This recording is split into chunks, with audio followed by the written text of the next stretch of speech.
This is Molly Hemingway, encouraging you to listen to my favorite podcast, Issues, Etc. Every day you get in-depth interviews with host Todd Wilkin asking expert guests substantive, thought-provoking questions on all of the important news and issues of our day. The expert guests are in culture, law, ethics, philosophy, theology, and apologetics. Expert guests, expansive topics, always extolling Christ. Issues, etc.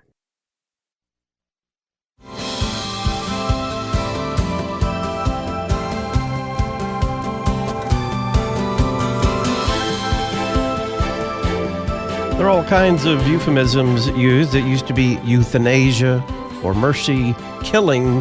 That's gone the way of the dodo bird. Now it is medical assistance in dying. Physician-assisted suicide, in other words. Welcome back to Issues, Etc. I'm Todd Wilkin. Joining us for a bioethics update, Wesley Smith. He's Senior Fellow at the Discovery Institute Center on Human Exceptionalism. He's a columnist for National Review Online, author of several books, including Forced Exit, The Slippery Slope from Assisted Suicide to Legalized Murder, and Culture of Death, The Age of Do-Harm Medicine. Wesley, welcome back. Thank you, Todd. How are you doing? Doing well. What struck you about this recent and now much written about Gallup poll on moral acceptability of various issues regarding suicide?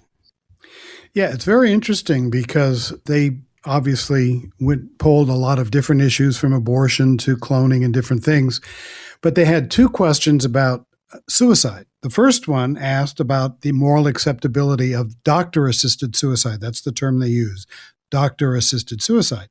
And 49%, almost a majority, said that it was morally acceptable. A little bit later, they asked about the moral acceptability of suicide without any modifier. Only 21% said that suicide was acceptable. And that really struck me. You're talking about the same thing when you're talking about doctor-assisted suicide or just suicide. And it made me think, well, I think people have a bit of a disconnect here. And that made me wonder, well, why would people support doctor-assisted suicide but not suicide as morally acceptable? And I think it has to do with the doctor part. That we put a great deal of trust and authority into physicians. And if a physician says something is right, then we're more likely to agree with that than just plain old suicide without a modifier, which still has a negative connotation.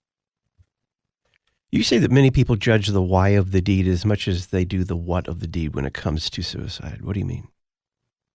Yeah, that's also part of the assisted suicide issue. People think of assisted suicide as being for only the terminally ill for whom nothing else can be done to alleviate suffering. Well, that's a false premise, but people believe that because that's what advocates constantly talk about, and as do the media. But no law actually requires that kind of a strict limitation.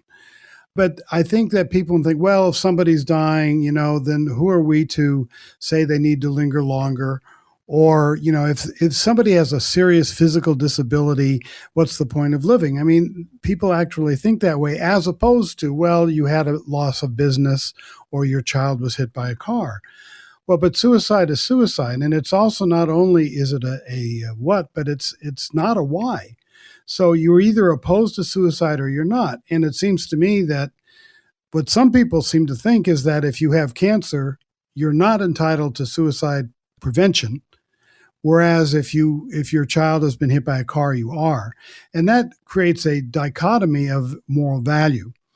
Finally, I think you have to take into account the media's incredible boosterism for assisted suicide and the popular cultures. There are constant news stories, popular movies and this kind of thing promoting assisted suicide or euthanasia as humane and compassionate, people dying on their own terms, and this kind of thing. Whereas suicide is seen, I think not correctly, but as just, this is just a rash decision where you have a momentary despair. Suicide is suicide, and it seems to me we need to treat all suicides the same. Talk more about what you just mentioned, this decades-long now campaign to not only make suicide and physician-assisted suicide acceptable, but you say to valorize it, to actually make it something that is a positive moral good. Yeah, and I'll give you a good example. Brittany Maynard, back in 2014, 2015, a young woman in her 30s, tragically diagnosed with brain cancer, moved from California to Oregon to have an assisted suicide. She said, I'm not going to do hospice. I'm going to do assisted suicide. I don't want my family to remember me poorly, which is a real problem because, my parents have both died. I don't remember them poorly because they went through the final illnesses. But with that point aside, she became an A-list celebrity. She was on the cover of People magazine repeatedly. After she died, CNN declared her one of the outstanding newsmakers of the year. I think it was 2015 because she killed herself. So you see stories of suicide parties and people going to parties where people say their last goodbyes and this kind of thing. $1 Million Baby, a boxer played by Clint Eastwood, who kills his female boxer because she becomes quadriplegic in a boxing match, and she is in despair.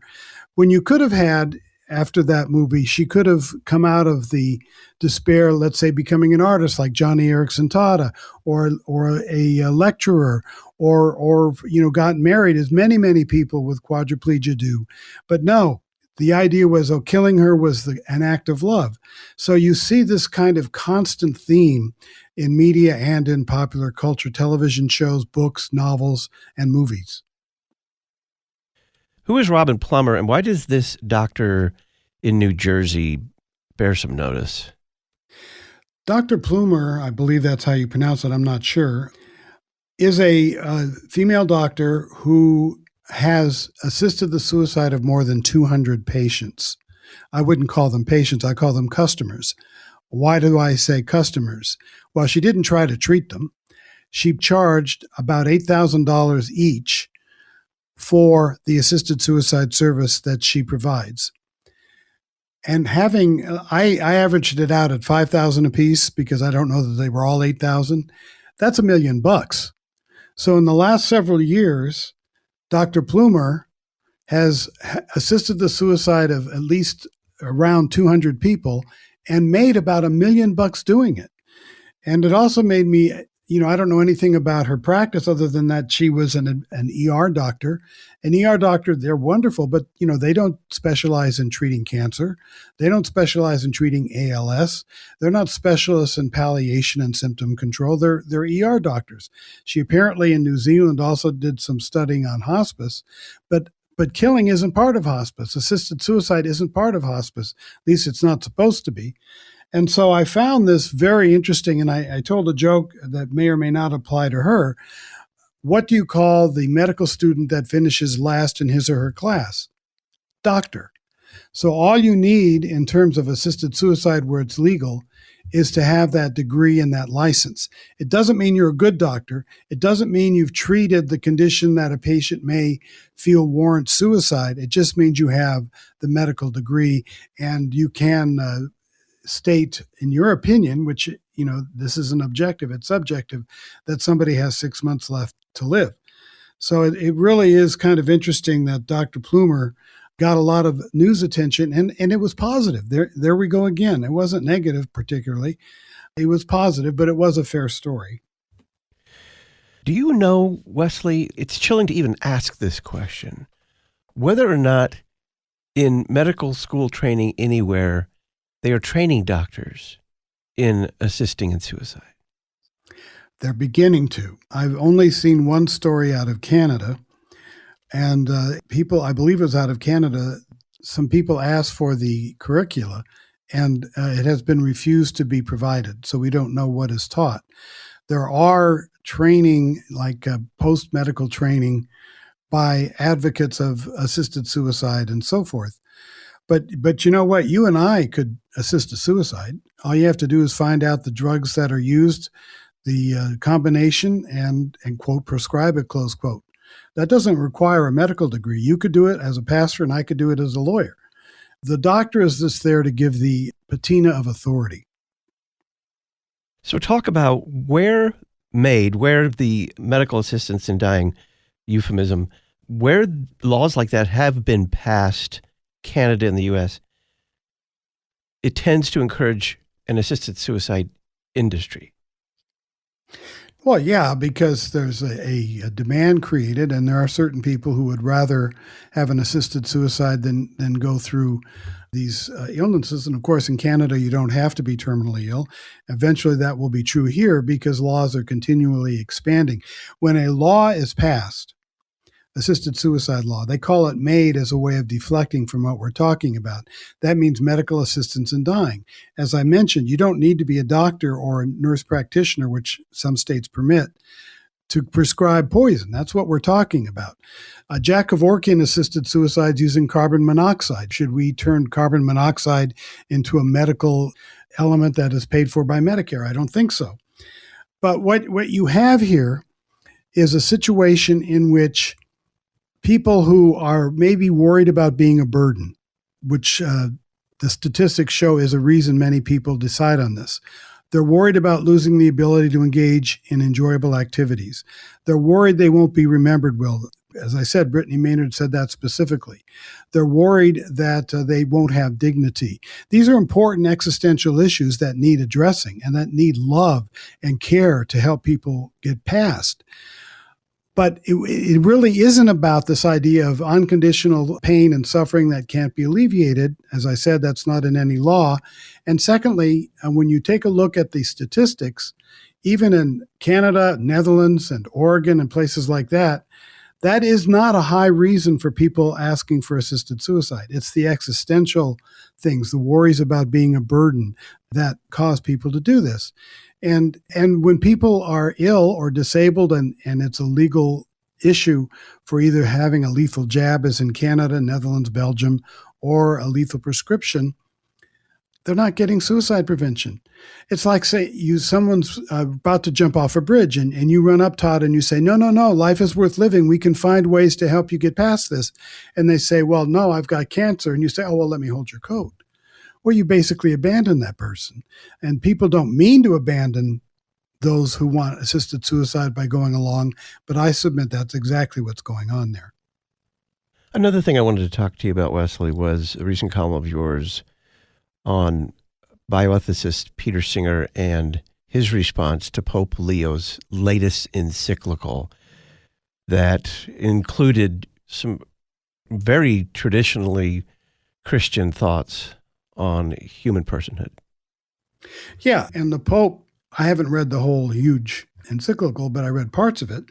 And part of it was beautifully stated about human exceptionalism, the unique dignity of human beings, and how we matter morally, not for any, categorical reason, but simply and merely because we're human. And Peter Singer, who your listeners probably know, but he's a utilitarian, a moral philosopher, probably the most influential philosopher in the world. He's favored by the New York Times quite a bit.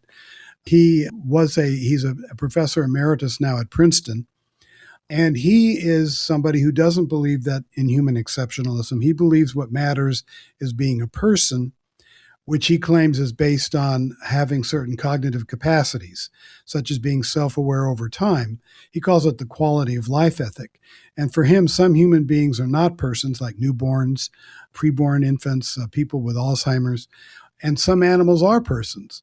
We don't have time to get into that, but he has said in criticizing the encyclical, he appreciated the Pope's worries about the need to regulate AI, but that we should not diminish the idea that AI could become a person, could become conscious, and that basing it on humanity would be to cheat AI, conscious AI, of their rights or their moral value.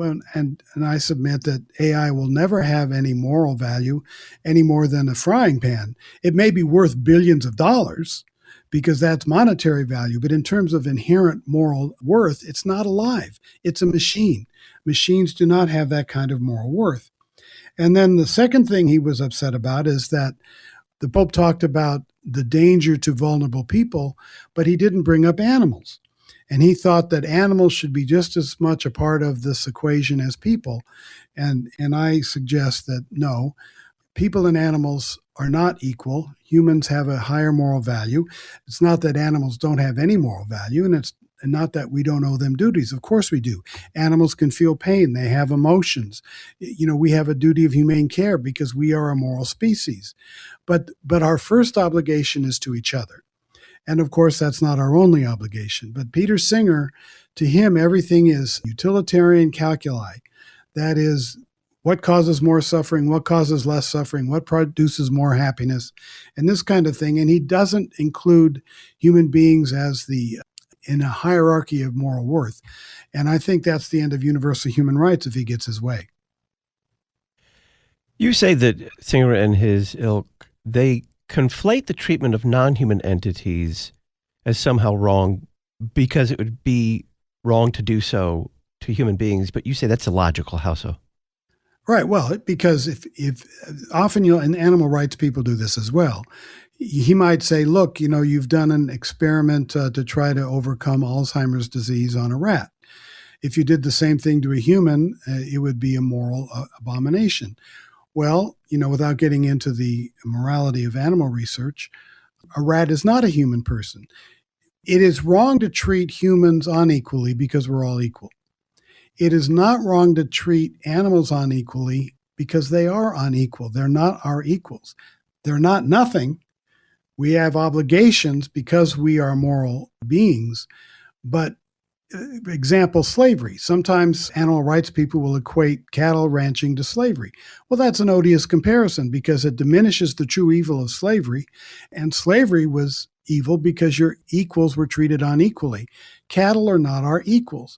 And I was just actually contacted by a law student from the Philippines who listened to one of my podcast interviews with an animal rightist named Gary Francione. And she kind of challenged me to say that, that why would I think that humans have greater value than animals? And one of the things I said to her in response was, let's do a thought experiment. You're driving down the road and you accidentally hit an animal and kill it versus you're driving down the road and accidentally kill a human being. You're going to have a completely different reaction. The first one you're going to probably regret deeply. I've accidentally killed squirrels with my car when they ran out in the road. I felt terrible. But I didn't stop and think, oh my gosh, I have to call the police. This is a terrible situation with a human being. If I'd hit a human being, it would have been a completely different circumstance and a completely different moral issue involved. So if you would, just make the basic case for human exceptionalism for the intrinsic and higher caliber value of human beings. Well, you've got the spiritual approach, of course, which we're made in the image and likeness of God. But even if people say, well, I don't believe in God, human beings have various capacities that are beyond anything else in the known universe. Moral agency, for example. Animals are not moral agents. They're amoral. So if there was a story several years ago, horrible story, a killer whale dragged one of its trainers under the water and drowned her. The animal did not commit a crime. The animal is incapable of committing a crime. The animal cannot form the intent to commit a crime. The animal was just being an animal. If I had done the same thing to the trainer, it would have been a horrible murder because there's a difference between my capacities in terms of moral agency and animal capacities. And you'll see a lot of bioethicists will say, yes, okay, rational thought and various other things, creativity that we can do that animals really can't. And they'll say, but not every single human can do that. So you have to denigrate the people who don't have those capacities. No, because those capacities are in our nature. An unborn child may not be able to express moral agency because of immaturity, but eventually, when allowed to mature, that unborn child will. It's in our nature. My mother, when she was in the last throes of Alzheimer's, might not have been able to express certain moral agencies, but she had throughout most of her life. And the only reason she was unable to was because a disease was preventing her from exercising that part of her nature. If we'd been able to somehow find a treatment for the plaques that were attacking her brain, she would have had that restored. So the things that make human beings, in addition to any spiritual issues, unique in the known universe are inherent in our nature. And even if that's not enough for people, if you start saying people have to earn their rights by having particular capacities, then human value is subjective and universal human rights are impossible to maintain because some of us will fall short of those capacities. And it will also become an issue of power, the power to decide what matters. We need to have an objective view of human life in terms of moral value. If you have a subjective approach, then some of us are out of it and universal human rights don't exist. Wesley Smith is Senior Fellow at the Discovery Institute Center on Human Exceptionalism, a columnist for National Review Online. He's author of several books, including Forced Exit, The Slippery Slope from Assisted Suicide to Legalized Murder, and Culture of Death, The Age of Do-Harm Medicine. We will post links to both of these books at our website, issuesetc.org. Click the Talk on Demand archives. Wesley, thanks. Thank you, Todd. We will talk about Andrew Sullivan's attempt to separate lesbian and gay from transgender and queer with Glenn Stanton. A focus on the family next.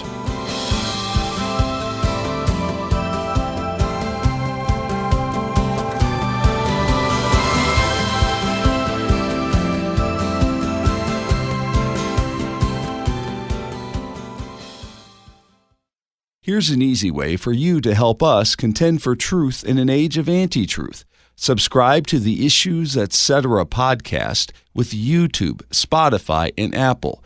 Just type Issues Etc. in the YouTube search engine and click subscribe. For Apple and Spotify, type Issues Etc. in the search engine, hit follow, and leave us a 5-star review. Help us inform other podcast listeners by subscribing to the Issues Etc. podcast with YouTube, Spotify, and Apple. Voting takes place Saturday, June 13th through Tuesday, June 16th for President of the Lutheran Church Missouri Synod. If you're a registered voter for the 2026 LCMS presidential election, please vote to re-elect Issues Etc. regular guest Pastor Matt Harrison for a final 3-year term. If you're not a voter, encourage your pastor and your congregation's lay voter to vote for President Harrison. Official ballots have been mailed to all registered voters. Remember to vote June 13th through the 16th. Where Christianity meets culture, you're listening to Issues Etc. This is Pastor Matthew Harrison, President of the Lutheran Church Missouri Synod. The LCMS operates the second largest parochial school system in the United States. What can you expect from a Lutheran Church Missouri Synod school?